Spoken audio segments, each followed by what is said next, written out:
Karena kata nuzul itu kalau diterjemahkan artinya turun. Artinya para pakar-pakar ahli bahasa Arab itu memaknai nuzul itu, ahli bahasa ini ya, bisa pertama diartikan nuzul itu artinya hulul. Hulul itu artinya bertempat tinggal, manggon, itu bahasa Arabnya hulul. Ya, misalkan ada contoh kalimat nazalal amiru al madinata, seorang raja tinggal di Madinah. Jadi nazala artinya tinggal. Atau ada yang mengartikan nazala itu artinya al-hubud. Al-hubud itu artinya turun, minal a'la ila sufla, turun dari atas ke bawah. Nah, kalau kemudian nazala ini kita artikan secara bahasa yang artinya turun atau tinggal, sesuatu yang tinggal atau turun itu pasti berbentuk apa?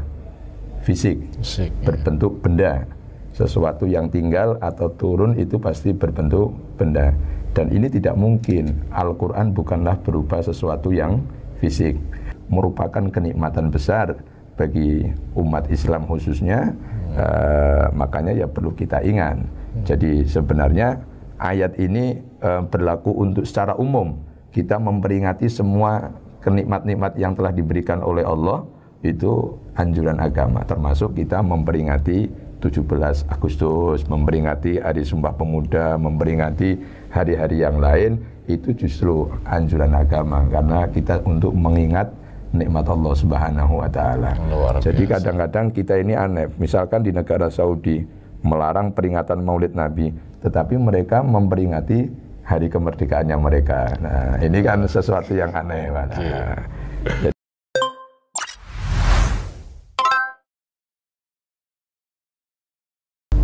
Assalamualaikum warahmatullahi wabarakatuh. Waalaikumsalam warahmatullahi wabarakatuh.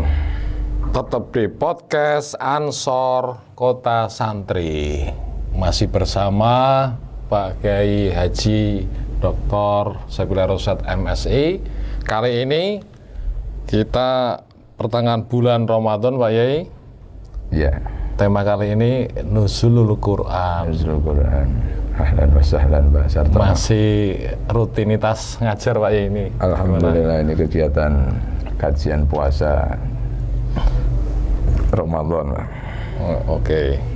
Sahabat Ansor Kota Santri dimanapun Anda berada, jangan lupa subscribe, like, komen ditunggu. Untuk pertemuan kali ini kita masuk tema Nuzulul Quran. Ini Pak Yai, pengertian dan sejarah Nuzulul Quran supaya sahabat-sahabat itu paham, Pak Yai. Baik, terima kasih Pak Sartono. Assalamualaikum warahmatullahi wabarakatuh. Waalaikumsalam warahmatullahi Bismillah, alhamdulillah, wassalatu wassalamu ala rasulillah Sayyidina Muhammad ibn Abdillah wa ala alihi wa ashabihi wa man wala, la hawla wa la quwata illa billah, amma ba'du. Para pemirsa yang saya muliakan, jadi kita seringkali mendengar istilah Nuzulul Quran. Ini istilah yang sangat familiar di telinga kita. Nuzulul Quran itu adalah kalimat resapan dari bahasa Arab. Jadi tetapi sudah menjadi bahasa Indonesia ya, karena sudah sering disebut oleh orang Indonesia, atau kalau kita terjemahkan dalam bahasa Indonesia yang semestinya adalah turunnya Al-Quran. Jadi Nuzul Quran itu terangkai dari dua kata Pak Sartono. Ada kata Nuzul, ada kata Al-Quran. Nah, kalau kita kaji secara bahasa, ini ada problem, atau kalau orang akademik mengatakan ada problem teologi, ada problem tentang nilai-nilai ideologi tauhid. Kalau kita dekati secara bahasa, kenapa? Karena kata nuzul itu kalau diterjemahkan artinya turun. Artinya para pakar-pakar ahli bahasa Arab itu memaknai nuzul itu, ahli bahasa ini ya, bisa pertama diartikan nuzul itu artinya hulul. Hulul itu artinya bertempat tinggal, manggon, itu bahasa Arabnya hulul. Ya, misalkan ada contoh kalimat nazalal amiru al madinata, seorang raja tinggal di Madinah. Jadi nazala artinya tinggal. Atau Ada yang mengartikan nazala itu artinya al-hubud. Al-hubud itu artinya turun, minal a'la ila sufla, turun dari atas ke bawah. Nah, kalau kemudian nazala ini kita artikan secara bahasa yang artinya turun atau tinggal, sesuatu yang tinggal atau turun itu pasti berbentuk apa? Fisik, berbentuk benda. Sesuatu yang tinggal atau turun itu pasti berbentuk benda. Dan ini tidak mungkin. Al-Quran bukanlah berupa sesuatu yang fisik. Kalau Al-Quran itu sesuatu yang fisik, sementara Al-Quran itu adalah kalamullah, padahal Allah itu mukhalafatu lil hawadisi, berbeda dengan makhluk, sehingga Allah itu tidak membutuhkan suatu tempat. Nah, kalau kemudian Al-Quran itu diartikan sebagai sebuah sesuatu yang fisik, maka apa bedanya dengan makhluk? Seperti Pak Sartono tinggal di rumah, Pak Sartono turun dari petung ke buaran atau dari atas ke bawah. Artinya sehingga tidak ada bedanya. Makanya menurut ulama kata nazala itu tidak diartikan secara semestinya atau secara makna hakiki, tetapi kata nazala itu kemudian diartikan secara makna majazi, yaitu artinya al-i'lam. Al-i'lam itu yaitu artinya memberikan informasi. Artinya Allah memberikan informasi dalam hati Nabiullah Muhammad SAW. Itu dari sisi definisi makna nuzulul Quran, Pak. Nah, kalau kita lihat sejarah, proses nuzulul Quran itu oleh ulama terbagi menjadi 3, Pak. Jadi ada proses nuzulul Quran ke Lauhil Mahfud, kemudian dari Lauhil Mahfud ke Baitul Izzah atau biasa disebut Sama'ud Dunya, langit pertama. Baru dari Sama'ud Dunya ini turun kepada Rasulullah Muhammad SAW. Jadi proses tahapan turunnya Al-Quran yang pertama dari Allah turun ke Lauhil Mahfud. Kapan waktunya tidak ada yang tahu. Ya, turun secara daf'atan wahidah, secara langsung. Nah, baru kemudian dari Lauhil Mahfud turun lagi ke Baitul Izzah atau disebut Sama'ud Dunya, langit dunia, yaitu langit pertama. Itu turun juga secara daf'atan wahidatan atau jumlatan wahidatan, secara global, turun secara langsung. Nah, kapan waktunya? Ini kalau kita menengok ayat-ayat Al-Quran, Al-Quran itu turun pada malam Lailatul Qadar. Inna anzalnahu fi Lailatul Qadar. Itu turunnya Al-Quran di malam Lailatul Qadar itu yang dimaksud adalah turun dari Lauhil Mahfud menuju ke Sama'ud Dunya.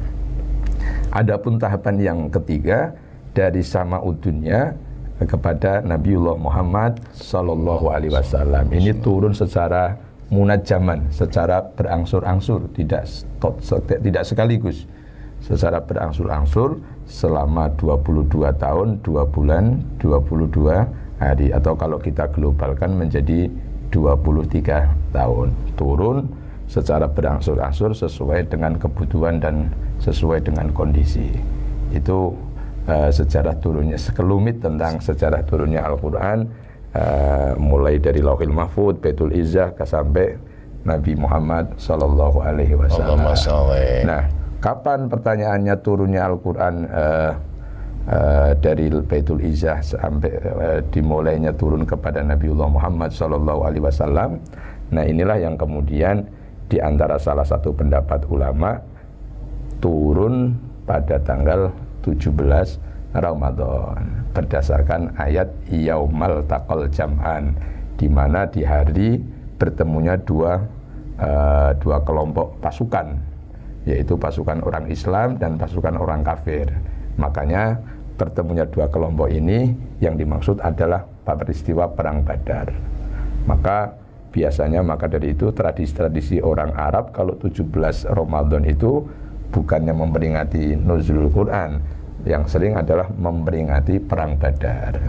Tetapi di Indonesia lebih populer 17 Ramadan itu adalah peringatan turunnya Al-Quran. Tapi ini juga tidak keliru, artinya berdasarkan data keilmuan. Begitu Pak Sartono. Siapa Yai. Nah, untuk sahabat Ansor Kota Santri, karena kita kebiasaan atau tradisi atau sudah menjadi adat yang kita lakukan menjelang pertengahan atau menginjak 17 Ramadan itu seringkali peringatan acara-acara peringatan nuzul Quran. Nah, itu hukumnya bagaimana Pak itu?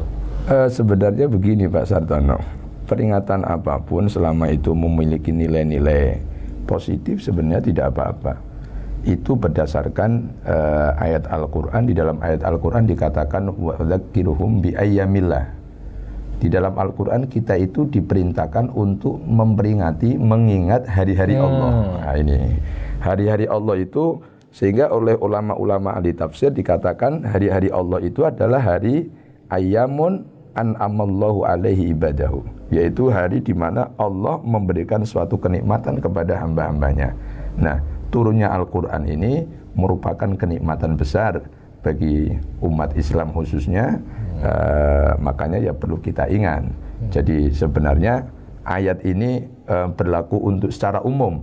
Kita memperingati semua kenikmat-nikmat yang telah diberikan oleh Allah, itu anjuran agama, termasuk kita memperingati 17 Agustus, memperingati Hari Sumpah Pemuda, memperingati hari-hari yang lain, itu justru anjuran agama, karena kita untuk mengingat nikmat Allah Subhanahu wa Ta'ala.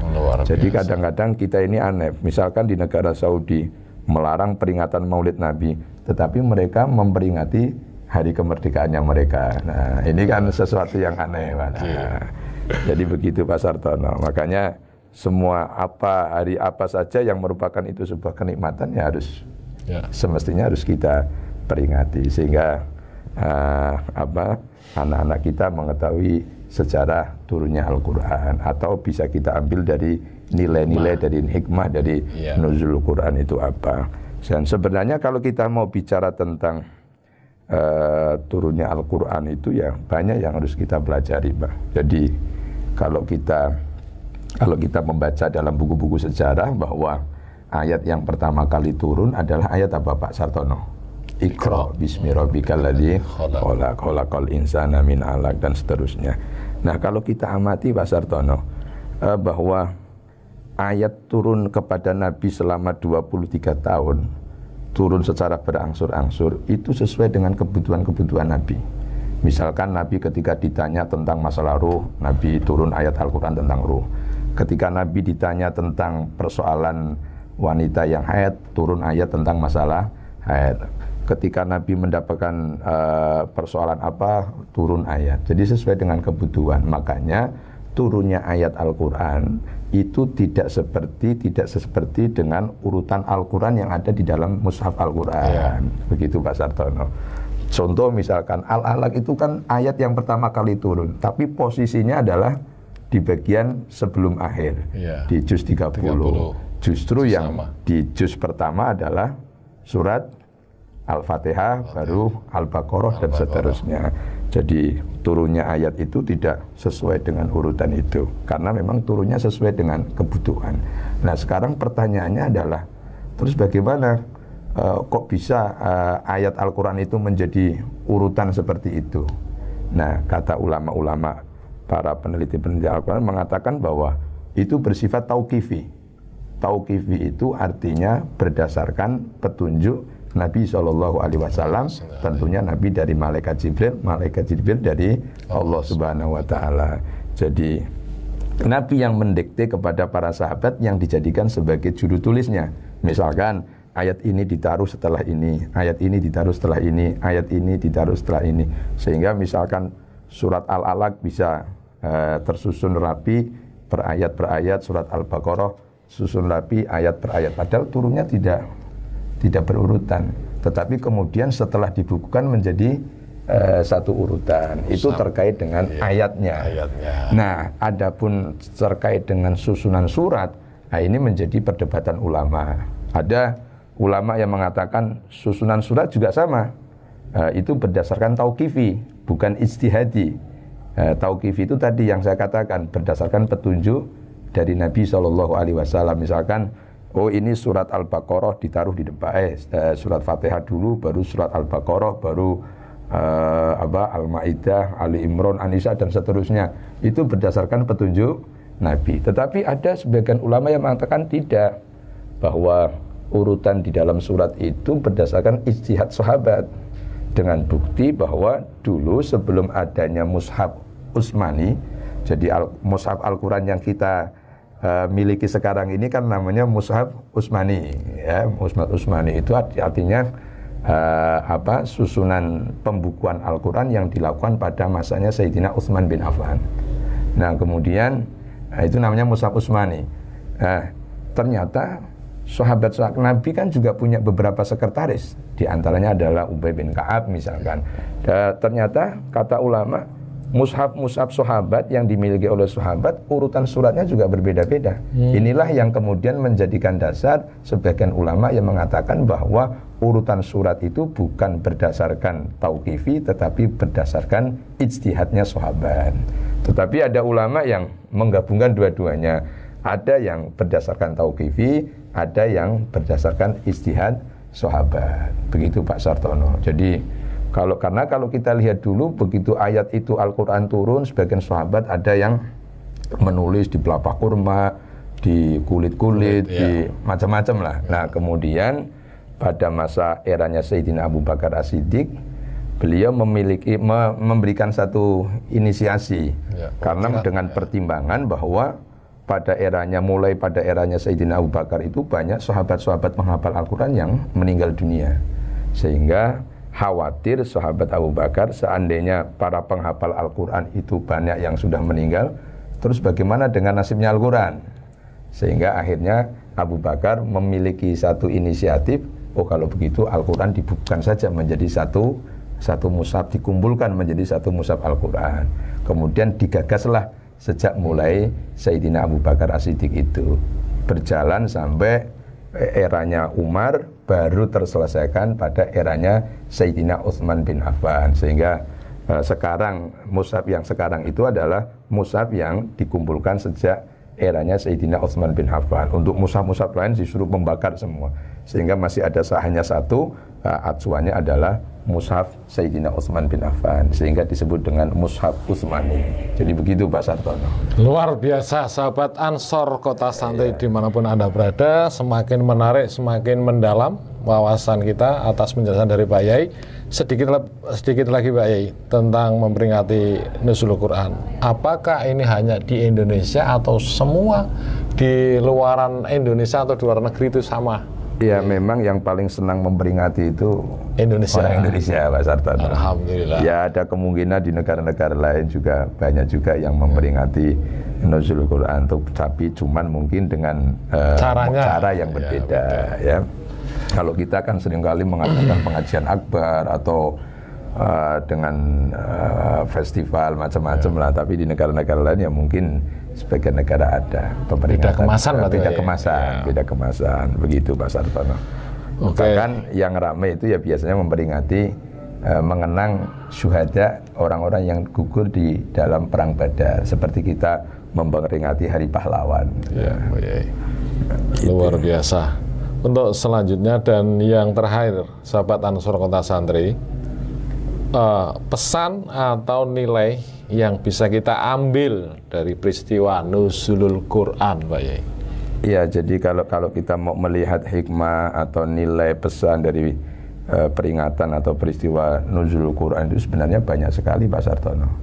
Tetapi di antaranya mungkin bisa kita ambil dari hikmah turunnya Al-Quran itu, kalau saya renungkan bahwa dengan turunnya Al-Quran itu kayak semacam surat cinta ini Pak.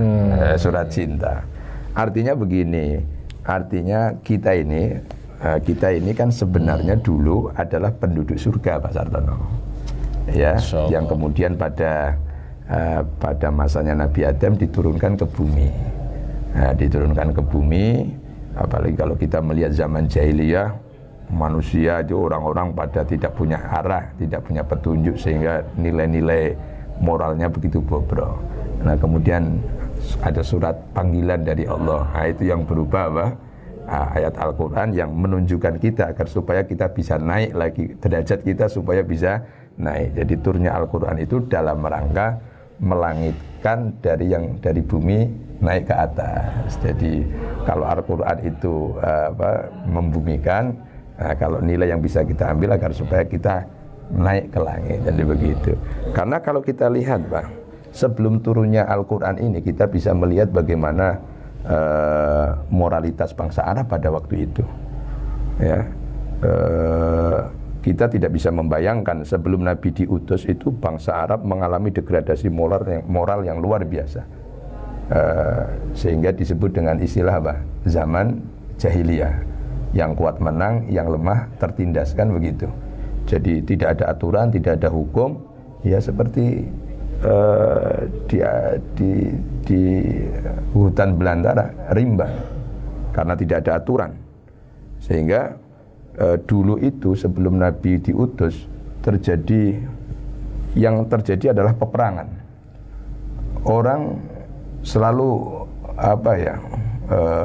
perang antar suku ini, kelompok ini dengan kelompok itu. Bahkan sampai dikatakan 1 tahun 300 kali perang.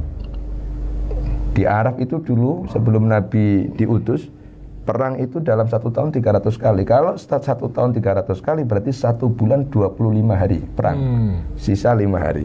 Sehingga masyarakat tidak sempat membina rumah tangga dengan baik, tidak bisa mengkaji ilmu dengan baik, tidak bisa membentuk peradaban baik, tidak bisa membangun moralitas yang baik, sehingga yang terjadi carut marut bangsa itu.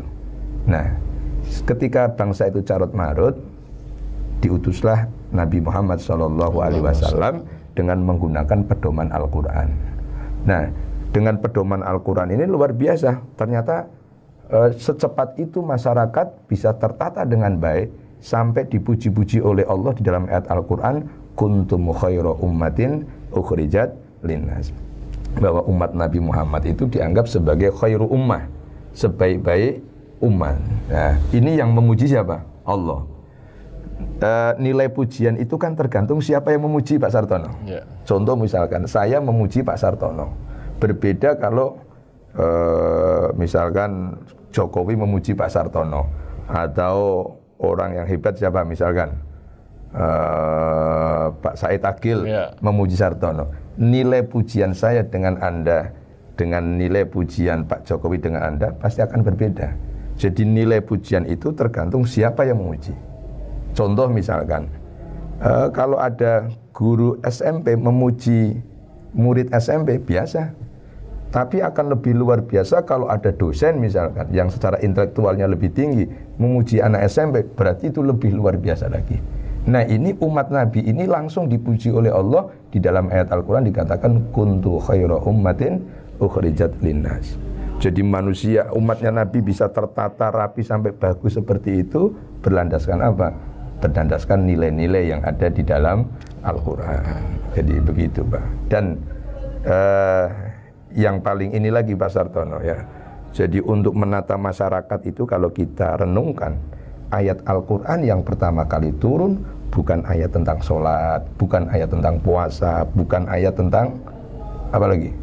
Haji, bukan ayat tentang hukum-hukum, tetapi justru langkah awal dalam menata masyarakat. Ayat yang turun adalah ayat Iqra bismi rabbikal ladzi khalaq khalaqal insana min 'alaq Iqra wa rabbukal akramul ladzi 'allama bil qalam 'allamal insana ma lam ya'lam. Jadi untuk menata masyarakat ini ternyata yang diawali dengan perintah membaca. Bahkan membaca ini diulang-ulang beberapa kali. Iqra bismi rabbikal ladzi khalaq khalaqal insana min 'alaq Iqra wa rabbukal akram, bacalah. Begitu. Nah, membaca apa? Ya, membaca apa saja yang sekiranya bisa mendekatkan kita, bisa mendekatkan diri kepada Allah Subhanahu wa taala. Artinya membaca itu adalah kunci daripada ilmu. Maka untuk menata masyarakat yang baik harusnya diawali dengan pendidikan, dengan keilmuan. Bagaimana mungkin kita mau menata masyarakat tanpa ilmu, didasari dengan ilmu? Inilah pentingnya. Maka agama ini dibangun dengan pondasi ilmu. Begitu Pak Sartono. Siapa ya? Makanya dengan peringatan Nuzul Quran ini kita harus meningkatkan keilmuan, meningkatkan kajian-kajian. Lebih semangat itu Pak ya. Berbasis ilmu Pak Sartono. Jangan sampai kita hidup ini tanpa dilandasi oleh ilmu. Begitu Pak Sartono kira-kira. Terakhir Pak, pesan khusus khususnya ini ya, untuk sahabat Ansor Kota Santri dimanapun Anda berada, umumnya untuk masyarakat seluruh di Indonesia. Closing statement Pak Yai dari kesimpulan Nuzulul Quran ini Pak Yai. Iya, jadi di dalam Nuzulul Quran pesan saya itu harus kita kuatkan keilmuan kita. Jadi pertama itu harus kuatkan keilmuan kita. Jangan sampai kita ini dalam berorganisasi misalkan hanya sekedar dikader, gembleng, yang sehingga yang akan terjadi adalah fanatisme tanpa berdasarkan pengetahuan yang kuat. Nah, kalau antara fanatisme dengan pengetahuan tidak seimbang, wah jadi problem ini Pak Sartono. Maka kekacauan itu kebanyakan muncul dari landasan fanatisme yang berlebihan, tetapi pengetahuan yang kurang. Jadi begitu Pak Sartono. Jadi mestinya harus kita seimbangkan antara pengetahuan dengan pengkaderan ini. Maka instruksi dari pusat, sahabat Ansor Kota Santri, ngaji, ngader, makaryo. Nah itu jangan hanya kader, tapi harus ada ngaji, harus dikuatkan. Pertama justru harus ngaji dulu, baru ngader, terus makaryo. Terima kasih atas penjelasannya dan keterangan yang sangat luar biasa. Semoga bermanfaat untuk kita semua. Matur nuwun Pak Yai. Sama-sama Pak Sartono. Lagi di podcast Ansor Kota selanjutnya. Tunggu di pertemuan selanjutnya. Matur nuwun. Terima kasih atas perhatian. Mohon segala kekurangan. Wassalamualaikum warahmatullahi wabarakatuh. Waalaikumsalam warahmatullahi wabarakatuh.